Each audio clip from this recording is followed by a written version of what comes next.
I'm Yuji, a personal trainer. I often have the opportunity to talk with various people who train. Sometimes when I hear training stories from someone I'm speaking to for the first time, I get quite surprised. I think, wait, are you already doing that? You're doing that? You're getting into that? It's something that can catch us off guard. Even after training together for a while, I might bring up a topic and be surprised to find out, oh, you're doing that? This tends to happen with people in their 40s, 50s, or even 60s. There are quite a few things that one should probably avoid, or at least think twice about before trying. I would like to introduce a few of these. First, there is the method of training one muscle group once a week.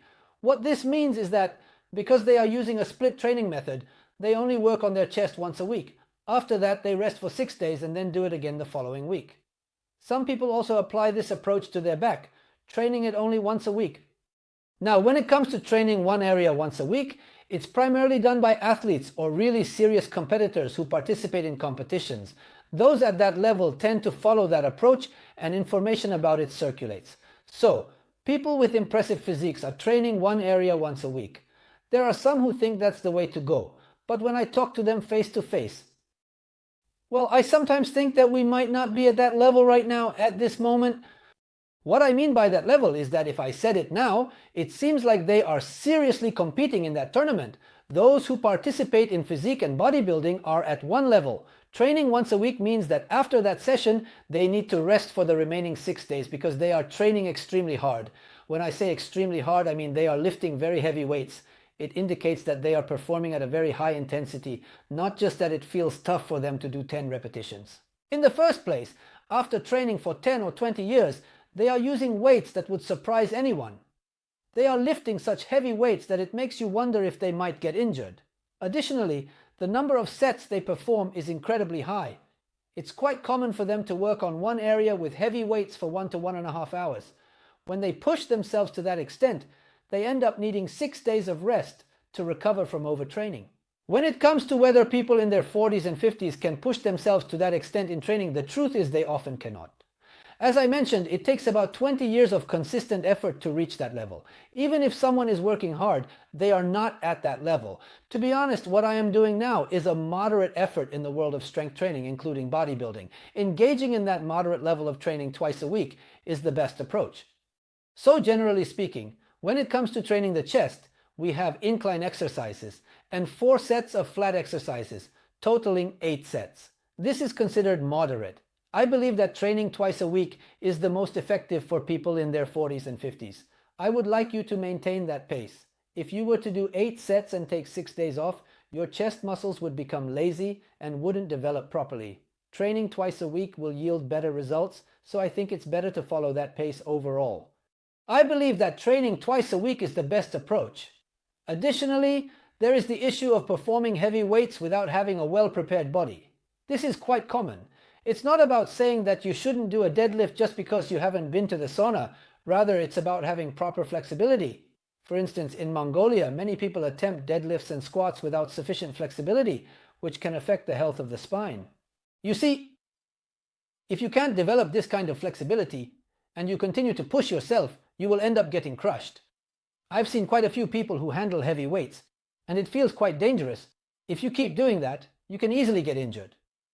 I'm not saying that lifting heavy weights is bad. There are certainly limits.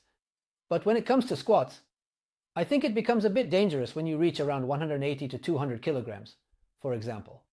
Even if you are lifting around 90 to 100 kilograms, if you don't have the proper flexibility to maintain the correct upper body posture, it can be dangerous.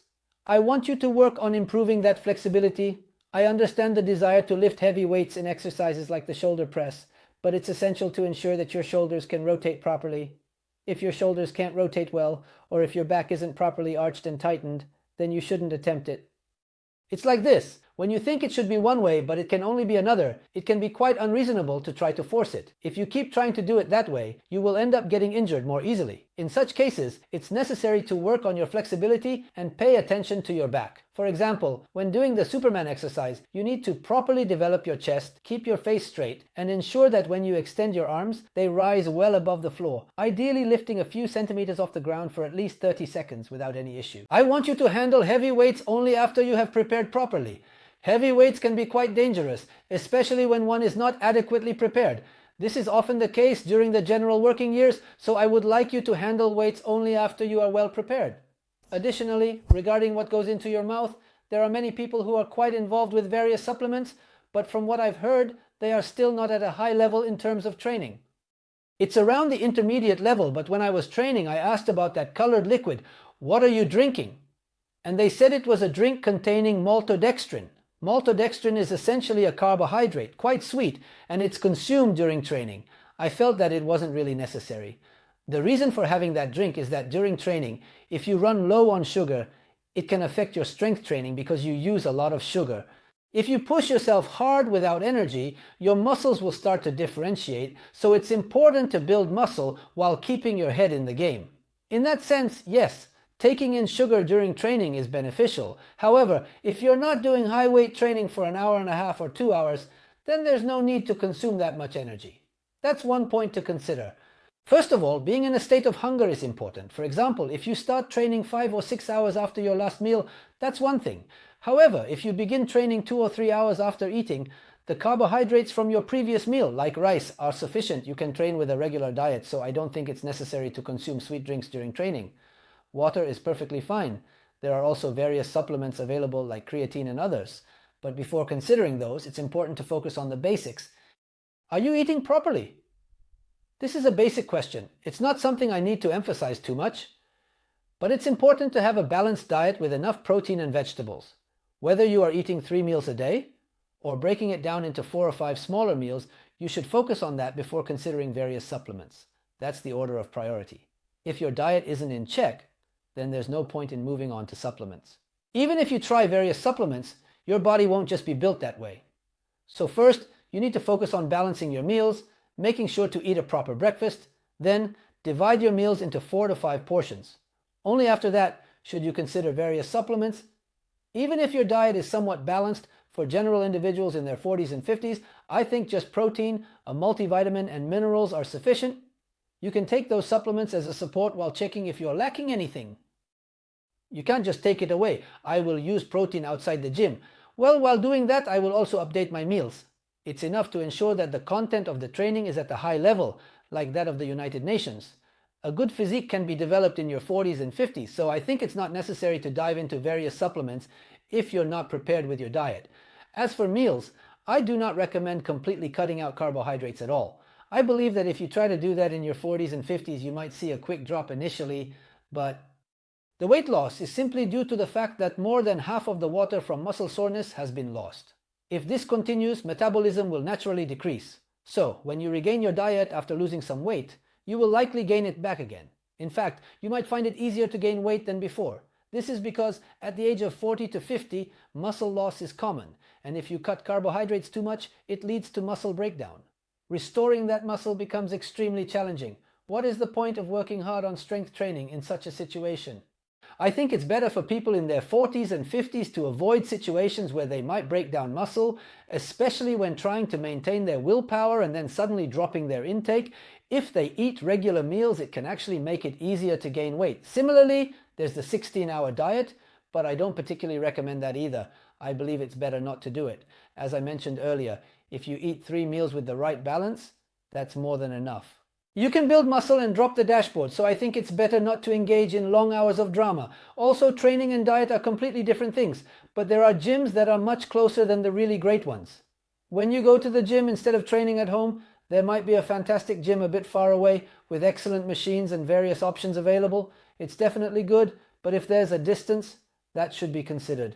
Rather than that, it's better to have a nearby gym with a decent amount of free weights, a bench press, and a squat rack. There should also be a few free benches and a sufficient number of dumbbells, ideally up to 30 kilograms, which should be enough. For general individuals, even 20 kilograms is sufficient. The key is to have these facilities nearby, as it allows for more frequent visits. Even if you only have 30 minutes, being able to think, I can just go for a bit, makes a nearby gym preferable. Therefore, when choosing a gym, don't just consider the facilities, but also whether you can go frequently. This point is very important. It's actually a key to successfully building a foundation. Well, think about it a bit. It's really crucial for people in their 40s and 50s to engage in activities that match their own level, as this will lead to continuous results. This is where it matters. If you try to stretch yourself too much or imitate what very advanced individuals are doing, it may not suit you. Let's assess what is appropriate for ourselves as we move forward. Yes, please subscribe to the channel and follow me on Instagram. Thank you, personal trainer YUJI.